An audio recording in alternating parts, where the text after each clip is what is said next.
안녕하세요. 보험 6하원칙으로 말하는 보육교사입니다. 최근에 저희를 통해 태아보험을 가입하신 고객님께서 이런 말씀을 하셨어요. 저 진짜 태아보험 성공적으로 가입한 것 같아요. 도와주셔서 정말 감사해요. 이런 얘기를 듣게 되니 설계사이기 전에 저도 사람인지라 저까지 아주 만족스럽고 기분이 좋았었죠. 누군가에게 도움을 줄 수 있다는 것만큼 보람찬 일이 또 있나 싶어요. 그럼 이 산모님은 어떤 상황이었는지를 6하원칙으로 먼저 얘기를 해보자면, 주변에 이미 결혼을 하고 아기까지 낳은 친구들을 보면서 보장을 못 받았던 사례를 겪은 예비 엄마셨어요. 다들 1차 경화검사 전에 들으라 해서 10주 차서부터 알아보기 시작했었고요. 산모교실, 산부인과에 상주하고 있는 업체, 본사, 유튜브 정도 알아보셨다고 했어요. 설계를 받아봤는데 설계사들마다 특약이 너무 다르다고 하셨어요. 질병 입원 일당, 선천 이상 수술, 암, 신장 진단금, 수족구, 응급실 등등등. 설계마다 가격이 다 다르다 보니 가장 중요하게 빠지는 보장이 없고 가능성이 높은 부분에 대해선 확실하게 준비를 하자라는 생각으로 접근을 하셨다고 해요. 물론 필요 없는 보장들은 과감하게 제외를 하셨고요. 당장은 보험료가 높다는 생각이 들어도 나중에는 추가를 하고 싶어도 추가를 할 수가 없으니 일단 보장 받는 것에 집중을 하고 아기가 어느 정도 큰 이후에 특약들을 삭제하면서 보험료를 낮추겠다는 생각에 중점을 두셨다고 합니다. 이렇게 자기만의 기준이 분명했던 이유 덕분에 저희는 감히 태아보험을 성공적으로 가입하신 사례로 예를 들어 영상을 준비했습니다.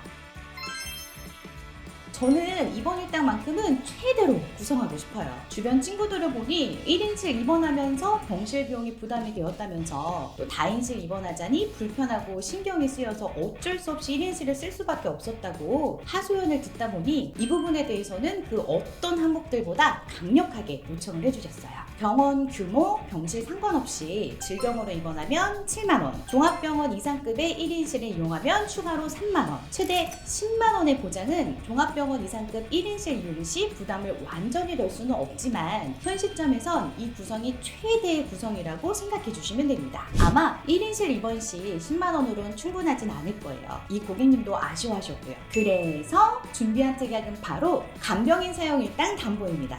아기가 입원을 했는데 간병인을 쓴다고 생각하실 수도 있어요. 하지만 약관을 보면 엄마나 아빠, 할머니 등 가족이 간병을 하면 안 된다는 말은 없죠. 즉, 가족이라도 간병인이 된다면 보장이 이루어질 수 있다는 것을 의미해요. 내용을 확인해보면 간병인을 사용할 경우 하루당 15만원의 보장이 이루어질 수 있습니다. 간병인 등록을 하고 어떻게 하면 여기에서 보장이 될 수 있는지는 시기에 따라 방법이 달라질 수 있다 보니 내용을 남기기엔 조금 조심스럽고 연락을 주신다면 보다 자세하게 설명해 드릴게요. 결론은 하루당 15만원씩의 비용이 추가로 지급이 되기 때문에 부족했던 입원 일당의 아쉬움을 해소할 수 있는 보장이라는 건 분명합니다. 이 특약은 아이가 성장하는 시기에만 집중적으로 보장을 받다가 삭제를 해버려도 된다고 말씀을 드렸더니 엄청 좋아하셨어요. 설계사님, 다른 곳에서 받은 설계엔 허혈 심장 질환만 있고 심혈관 질환은 구성이 안 되어져 있는데 이거 너무 비싸서 빼고 싶어요. 이 문의는 이 고객님만 하시는 내용이 아니라 상당히 많이 하시는 얘기들이에요. 일단 허혈성 심장 질환 1천만원, 심혈관 질환 6가지 1천만원 구성을 했을 때의 보험료 차이가 느껴지시죠? 그만큼 보험료도 비싸고 너무 항목이 많아서 지우고 싶은 생각이 가득하셨던 것 같아요. 하나씩 설명드려볼게요. 맨 우측에 보이는 허혈 심장 질환이 보장하는 질병과 심혈관 질환이 보장하는 질병을 비교해보세요. 가지수가 굉장히 많이 차이 난다는 거 보이시죠? 아니, 가지수가 많다는 건 알겠는데 애들이 이런 걸로 진단을 받겠어? 생각하셨을까요? 분홍색으로 표시된 곳이 허혈 심장 질환, 아래 주황색으로 표시된 곳이 허혈 심장 질환을 제외한 심혈관 질환입니다. 10세 이전에도 부정맥, 빈맥에 진단받는 사례가 생각보다 많다는 걸 이제는 아셨을까요? 결코 적은 수치가 아니에요. 이런데도 비싸다고 빼시려고요? 비싼 이유가 있고 비싸다고 무조건 빼는 건 좋지 않아요. 아무래도 태아보험을 드는 이유 중엔 태아특약을 빼놓을 수가 없죠. 선천적인 장애를 포함하고 후천적인 장애까지도 보장되는 장애진단금, 뇌성마비 진단금, 결코 적은 보험료가 아니지만 우리 태아보험을 드는 이유를 생각해보세요. 어느 정도 성장을 하면서 지켜본 다음 괜찮다 싶으면 빼버려도 늦지는 않아요.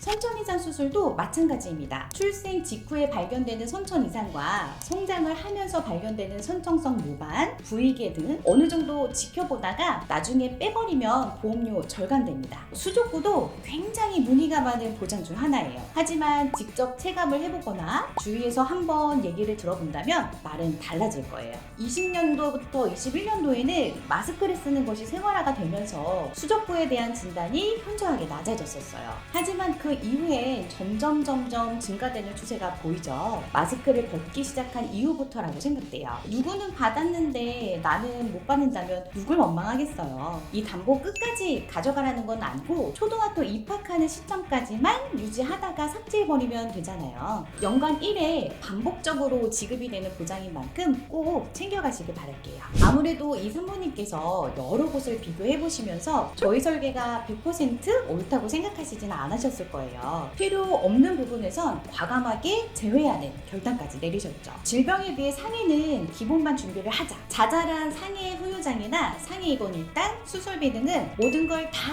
포괄적으로 보상하는 것으로 충분하다고 생각하셨습니다. 아토피는 피부가 민감한 아이들에게는 꼭 필요한 보장이라 생각하지만 가입 금액 대비 보험료가 너무 아쉬워서 제외를 하셨어요. 독감으로 인해 치료제를 투약하는 경우 보장되는 항목도 정말 좋은 담보라 생각했지만 보험료를 보시더니 별말 안 하시고 바로 제외를 했습니다. 그리고 폭력 피해 말할 것도 없죠. 내 보험으로 이러한 보장을 왜 준비해줘야 한다는 걸까요? 어린이 보험이니까 구성이 되는 특약들이기는 하지만 이런 거 아이에게 2차 피해 생겨요. 이런 일 생기지 않을 거니까 과감하게 제외하셔야 해요. 이러한 이유로 산모님께서는 정말 만족하신 설계가 완성되었습니다. 저희가 느끼기에 이분께선 본인이 원하는 바가 확실했고 필요 없다고 생각한 것은 과감하게 제외했고 필요한 부분에 대해선 최대로 구성을 했고 보험료 절감이 목적이 아니고 보장 목적이 명확한 부분이었어요. 이분과 생각이 다르다고 해서 그 방법이 틀린 건 절대 아니에요. 하지만 다른 건 몰라도 자기의 기준만큼은 확실히 정하는 것은 반드시 필요하다고 생각하거든요.